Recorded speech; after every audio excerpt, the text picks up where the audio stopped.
ఆ లేఖనాల యొక్క సారాంశం ఏమిటి అంటే, యేసు ప్రభుల వారు రక్షించడానికి ఈ లోకానికి వచ్చి ఉన్నాడు. పాపములో ఉన్న మనల్ని రక్షించడానికి ఆయన ఈ లోకానికి వచ్చి ఉన్నాడు అని మనం చెప్పుకున్నాం.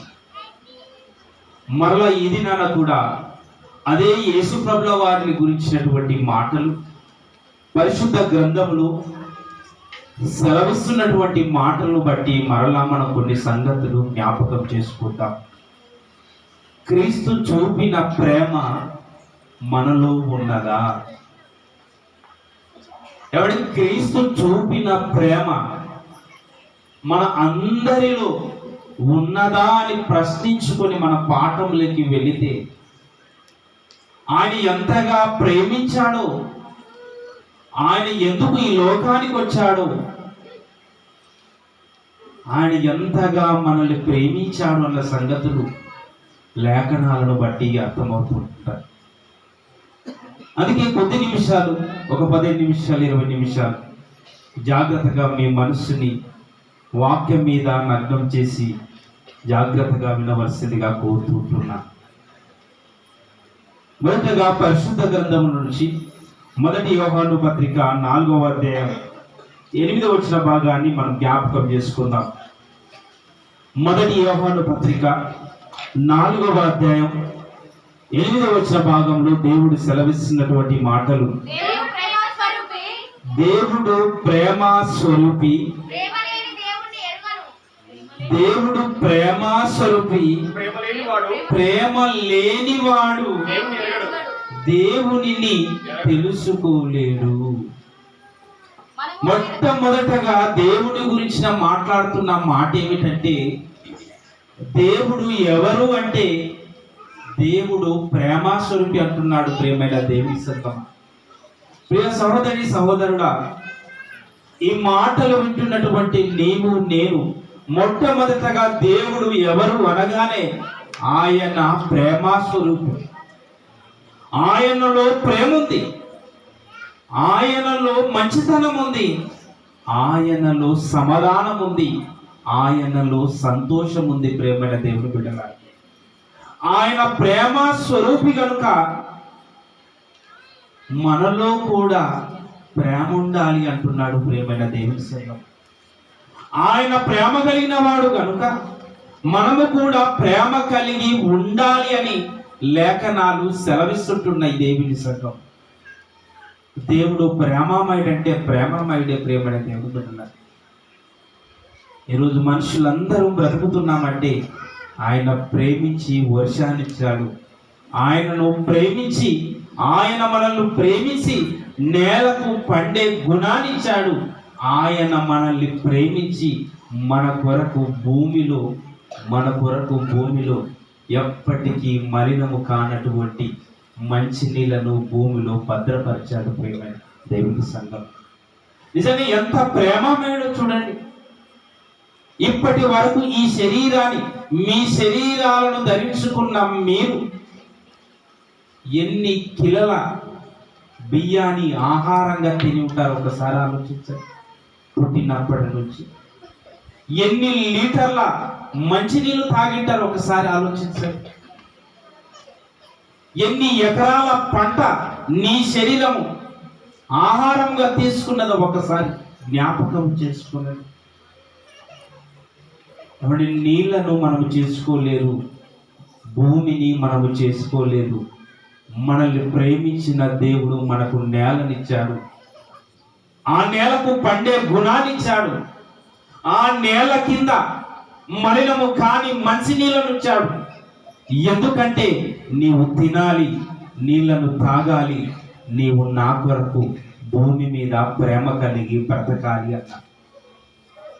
ఎందుకంటే నేను ప్రేమ స్వరూపిణి గనక మీరు ప్రేమ కలిగి ఉండాలి.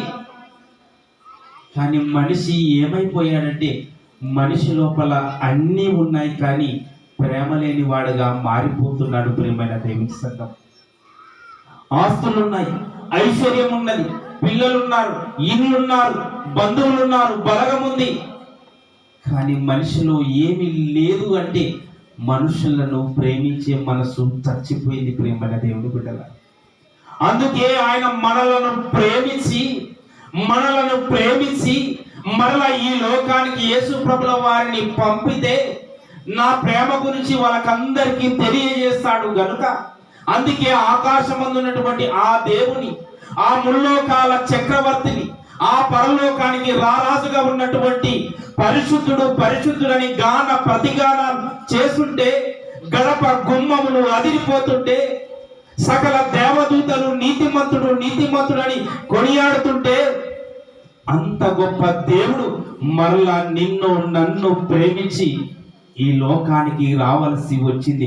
ఎందుకంటే మనకు ప్రేమ గురించి చెప్పాలని ప్రియమైన దేవుని బిడ్డలారా. వెంకటేష్ నవ్వద్దు, దయచేసి నవ్వద్దు. వాక్యము దెబ్బతింటుంది, దేవునికి అవిధేయత చూపుతాం, దేవుని శాపం మన మీదకి రాకూడదు ప్రియమైన దేవుని బిడ్డల. ఆయన ప్రేమమయుడు, ఆయన ఇంకొక వైపు కోపిష్ఠుడు కూడా. అందుకే ఈ మాటల దగ్గర నవ్వకండి. బయట నేను నవ్వితే నన్ను ఒక జోకర్గా అనుకునండి, తిట్టుకోనండి, ఏళన కూడా చేయండి, నేను ఏమీ భావించను ఒకవేళ మీకు ఇష్టం ఉంటే. కానీ సాక్షాత్తు సర్వేశ్వరుడైన దేవుని మాటలు ప్రేమైన దేవుని బిడ్డలారా, నేను రాయించిన మాటలు కాదు, గీసిన గీతలు కావు, రాసిన అక్షరాలు కావు. అందుకే దేవుని మాటలు గనక కొన్ని నిమిషాలు మనం విందాం, ఓపిక కలిగి విందాం. ఒకవేళ చెప్పే మాటల్లో పొరపాటు ఉంటే మీకు అవకాశం ఇస్తాను, మీరు కూడా వాక్యం చెప్పవచ్చు. నేనంత సమర్థుని కాకపోవచ్చు, జ్ఞానవంతుని వాడిని కాకపోవచ్చు. మిమ్మల్ని బట్టి అయినా ప్రజలు నేర్చుకుంటారు, మిమ్మల్ని బట్టి అయినా నేనైనా నేర్చుకుంటాను. కనుక ఎవరు వెకిలి చేష్టాలు, నవ్వులాటలు, వెటకారము వద్దు ప్రియమైన దేవుని బిడ్డల. జాగ్రత్తగా ఒక 10-15 నిమిషాలు దేవుని వైపు మన మనసుని ఉంచుదాం. ఆయన మాటలు మనతో ఏం మాట్లాడుతున్నాడో ఈ రాత్రి కాల సమయంలో కొన్ని మాటలు జ్ఞాపకం చేసుకుందాం. దేవుడు ప్రేమమయుడు గనక ఆయన యొక్క ప్రేమను తెలియజేయాలని మరలా ఈ లోకానికి ఆయన వచ్చాడు. వచ్చినటువంటి ఆయన ఏమంటున్నాడో ఒక మాటను జ్ఞాపకం చేసుకుందాం. అది యోహాను సువార్త 3వ అధ్యాయం 16వ భాగాన్ని జ్ఞాపకం చేసుకుందాం. ఆయన మన నిమిత్తము ప్రాణము పెట్టెను గనుక దీని వలన ప్రేమ ఎట్టిదని మనము తెలుసుకొనుచున్నాం. ఆయన మన నిమిత్తం మనలందరినీ ప్రేమించి ప్రాణం పెట్టాడు ప్రేమైన దేవుని సంగమం. ఆయన ప్రాణము పెట్టాడు గనక ఆ ప్రేమ ఎంత గొప్పదో మనం తెలుసుకోవాలి అని ఆయన అంటున్నాడు ప్రేమైన దేవుని సంగమం.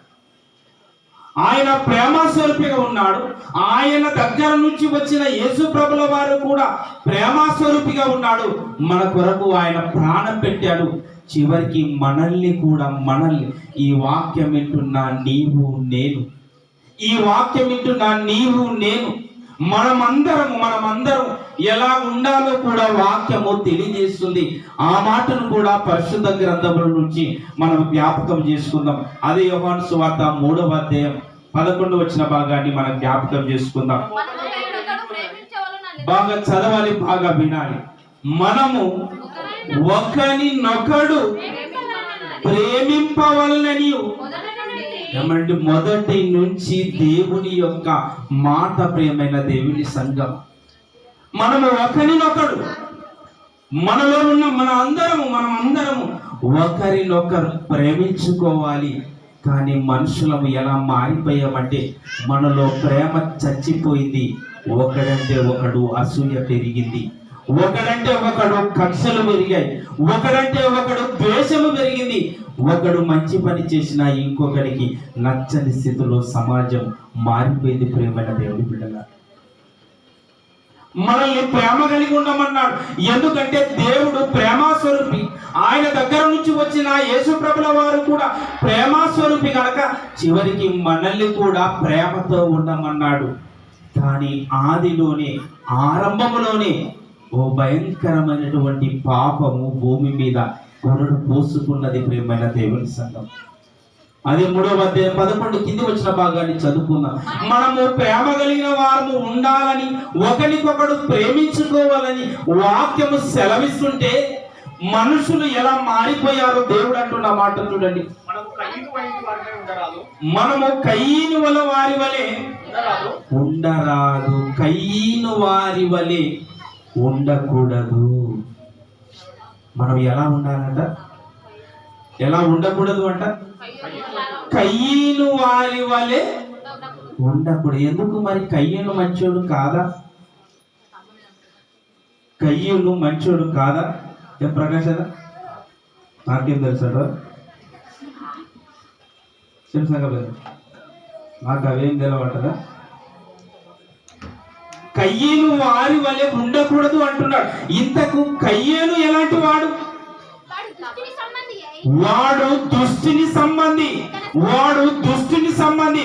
వాడిలో మంచితనము లేదు, ప్రేమ లేదు, వాడిలో దేవుని భయం లేదు. వాడు ఒక నవ్వులాట ఆడుకునేవాడు, వాడు ఒక తిరుగుబోతుగా ఉన్నాడు, వాడు వెక్కిరింతలు చేసేవాడుగా ఉన్నాడు, వాడు దేవుని దూషించేవాడుగా ఉన్నాడు.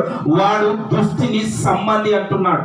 అందుకే ప్రియమైన దేవుని బిడ్డలారా, నీవు నేను ఎవ్వరము దుష్టుని సంబంధులుగా ఉండకూడదు. ప్రియమైన దేవుని సంగమ, దుష్టుడు ఎలాంటి వాడంటే మంచి కార్యాన్ని పాడు చేసేవాడు, వాక్యాన్ని విననీయకుండా చేస్తాడు, వాక్యానికి చోటివ్వకుండా చేస్తాడు, మందిరంలో గొడవలను సృష్టిస్తాడు, మనుషుల మధ్య అల్లరిని సృష్టిస్తాడు, మనుషుల మధ్య ప్రేమ లేని వాడిగా చేస్తాడు, మనుషుల మధ్య కక్షలను పెంచుతాడు, మనుషులు చంపుకునేటట్టుగా చేస్తాడు. ప్రేమైన దేవుని బిడ్డలారా, ఆ దుష్టుని సంబంధి ఎవడు అంటే వాడే కయ్యూను అన్నాడు.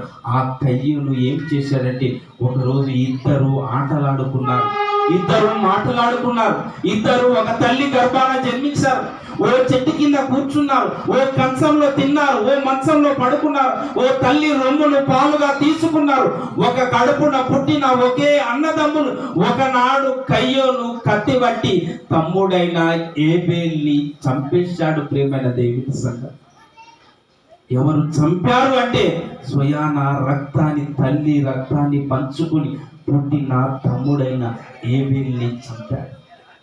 మీరు ఒకరికొకడు ప్రేమించుకోనని దేవుడు ఆజ్ఞలను భూమి మీదకి పంపిస్తే కయ్యూను తమ్ముడిని ప్రేమించాడా?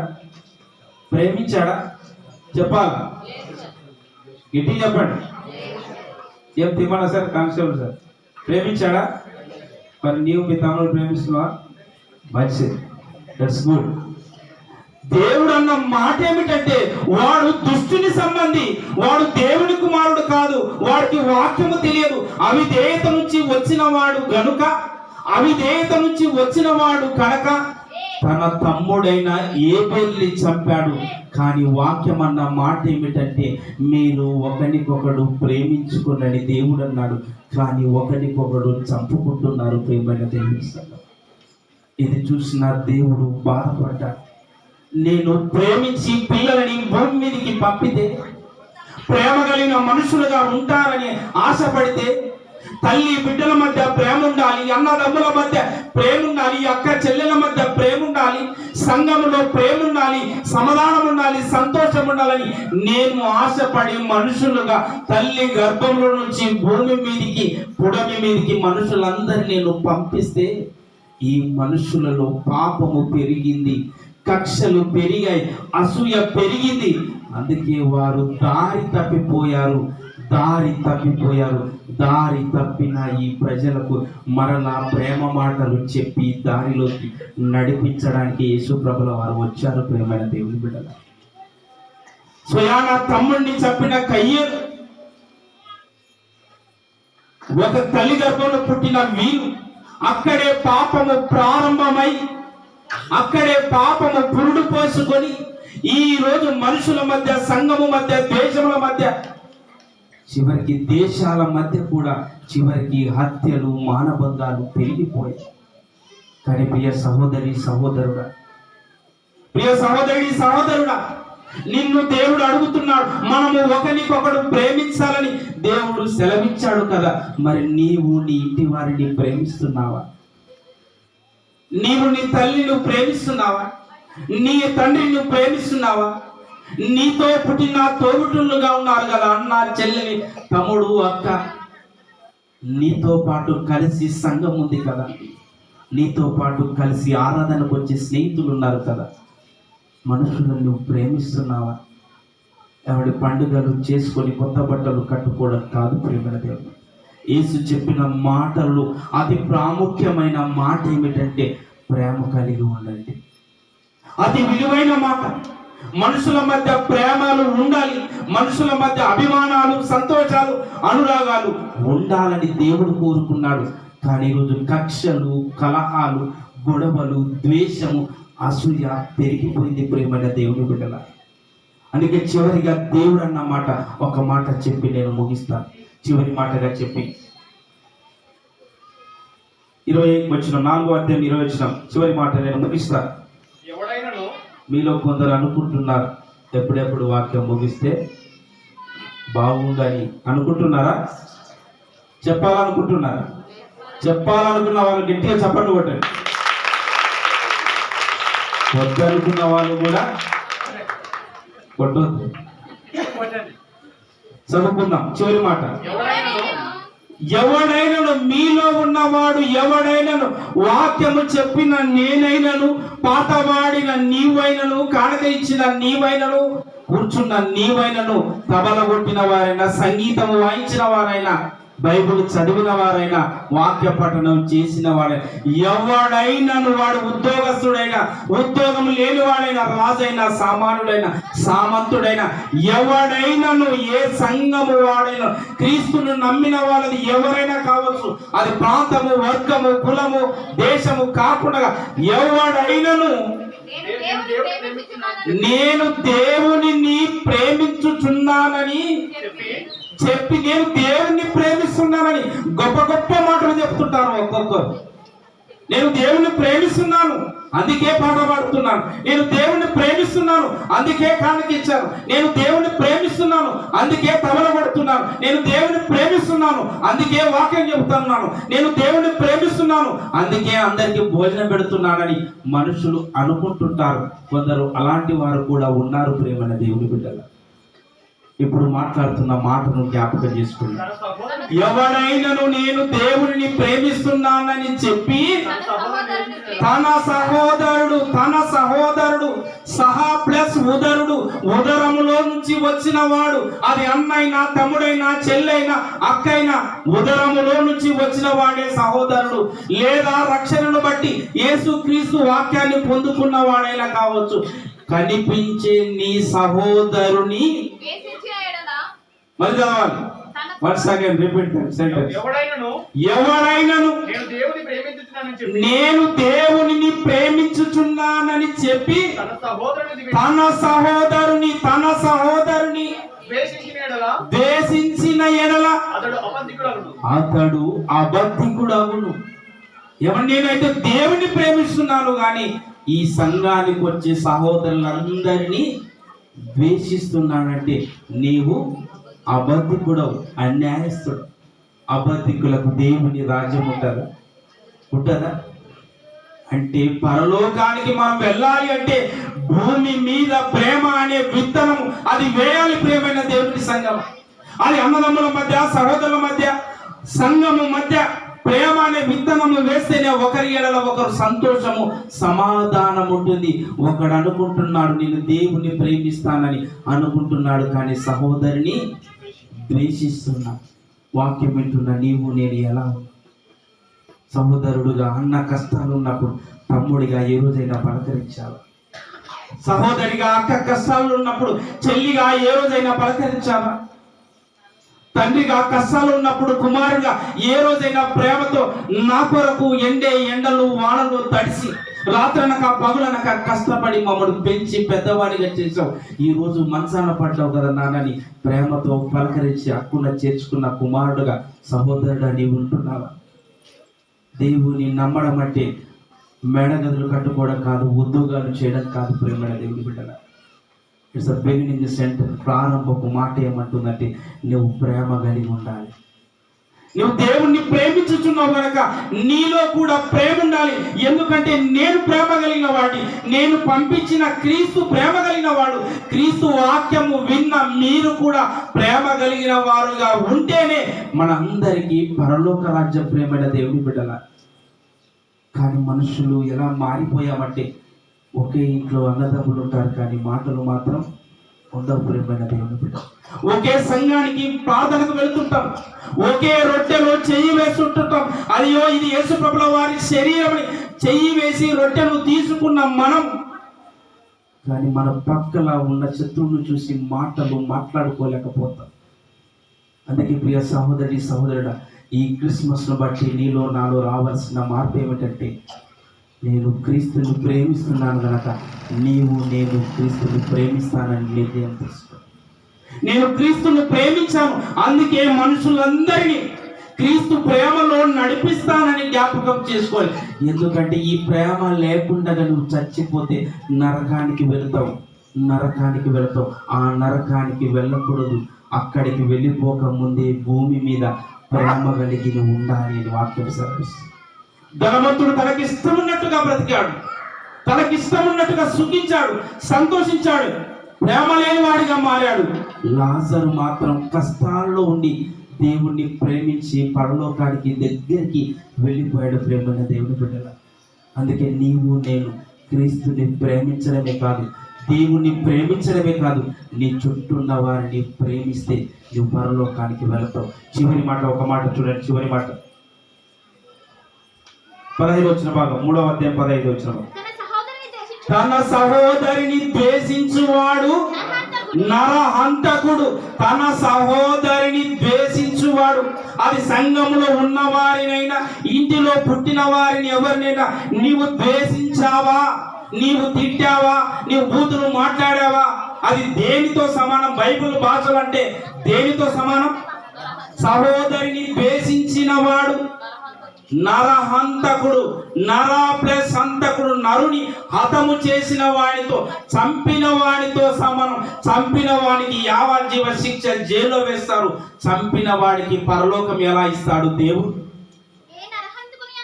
ఏ నరహంతకుని యందు నిత్య జీవము లేదు. ప్రియమైన దేవుని సంఘం, నీ సహోదరిని ద్వేషిస్తే నువ్వు నరహంతకుడవు. నీవు నరహంతకుడుగా మారితే పరలోకంలో నీకు నిత్య జీవం ఉండదు. నిత్య జీవితానికి వెళ్ళాలంటే నీ సహోదరిని నువ్వు ప్రేమించు. ఎంత లింకు పెట్టాడు చూడండి ప్రియమైన దేవుని బిడ్డల. బైబిల్ అంటే ఆషామాషి పుస్తకం కాదు ప్రియమైన దేవుడు. ఒకడన్నాడు బైబిల్ ఇస్ ఎర్రర్ అన్నాడు, ఇది ఒక తప్పుల తడాక్ అన్నాడు.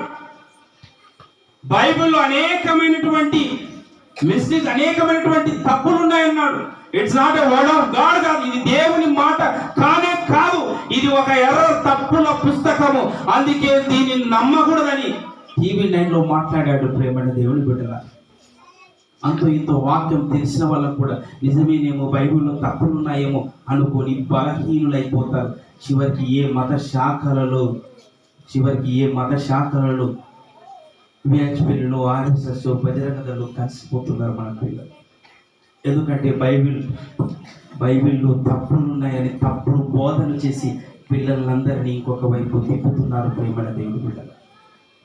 అందుకే దేవుడు అంటున్నాడు, ఏ సహోదరుడైనా నీవు ద్వేషిస్తే నరహంతకుడుగా మారుతావు. నరహంతకుడుగా మారకూడదు అంటే నీ చుట్టూన్న వారిని, అన్నదమ్ములను, అక్క చెల్లెలను, సంఘాన్ని అందరినీ ప్రేమించాలని యేసు ప్రభువు వారు చెప్తున్నారు. నిజంగా ఆయన మీద నీకు ప్రేమ ఉంటే నీ చుట్టూన్న వారిని ప్రేమించు. నిజంగా నువ్వు ఆయన మీద ప్రేమ ఉంటే నీ అన్నదమ్ములతో ప్రేమతో మాట్లాడు. నిజంగా నీకు ప్రేమ ఉంటే నీ సంఘంలో, నీ ఊరి వారితో గొడవలు లేకుండా, కక్షలు లేకుండా ప్రేమతో బతకాలి. ఊపిరి విడవక ముందే ఈ మాటలు మన హృదయంలో ఉంచుకోవాలి ప్రేమైన దేవుని బిడ్డల.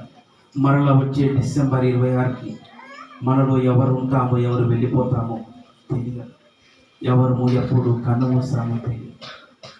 నిన్నటి దినాన్నే ఓ భార్య, భర్త, కుమార్తె ఈ ముగ్గురు బయలుదేరారు. ఉద్యోగం మీద ట్రాన్స్ఫర్, ఎక్కడో కర్ణాటక నుంచి ఆంధ్రకు ట్రాన్స్ఫర్ అయ్యారు. కారులో బయలుదేరుతున్నారు, చక్కగా ప్రయాణం సాగిస్తున్నారు. మరలా ఇంకొక వైపు నుంచి కారులో ఇంకో కుటుంబం వస్తుంది. హాస్పిటల్కి తల్లిగారిని చూపించాలని తల్లి, కొడుకు, డ్రైవర్ వస్తున్నారు. ఇలా వెళుతున్నారు, వీళ్ళు వస్తున్నారు, వాళ్ళు వస్తున్నారు. మధ్యలో ఒక లారీ వచ్చింది. లారీని తప్పించే క్రమంలో 2 కార్లు అక్కడే ఢీకొన్నాయి. ఒకే కారులో తండ్రి, భార్య, కుమార్తె చచ్చిపోయారు ప్రేమైన దేవుడు. ఇంకొక వైపు ఇంకో కారులో భార్య, భర్త, అక్కడ వాళ్ళు చచ్చిపోయారు. ఉద్యోగానికి ఇంకొక వైపు వెళదాం అనుకున్నారు. అంతలోనే రోడ్డు మీద కనుమూసా. కనుక మరలా రేపటి దినాన, రేపటి సంవత్సరమున, రేపటి డిసెంబర్ 26న ఎవరు ఉంటామో ఎవరు వెళ్ళిపోతామో తెలియదు ప్రేమని దేవుని బిడ్డలు. అందుకే నీ గుండె చప్పుడు ఉన్నప్పుడు, కాలు చేతులు ఉన్నప్పుడు, ఊపిరి ఉన్నప్పుడు ఇక్కడే ఒక తీర్మానం చేసుకో. నేను పరలోకానికి వెళ్ళాలంటే భూమి మీద సహోదరులను ప్రేమించాలి, సహోదరులను ప్రేమిస్తానని తీర్మానం చేసుకుని పరలోకానికి వెళ్ళాలని కోరుకుంటూ కొద్ది మాటలు దేవుడు దీవించి ఆశీర్వదించుగాక. ఆమె సమయం ఎక్కువైంది, మన్నించండి. చివరి మాటలు కాదు. విన్న ఈ మాటను బట్టి అందరూ నవ్వుకున్నారు, ఎందరు ఎగతాళి చేశారు, ఎందరు ఏమంటున్నారో మాకు తెలియదు ప్రభు. ఒక హృదయానైనా కదిలించండి.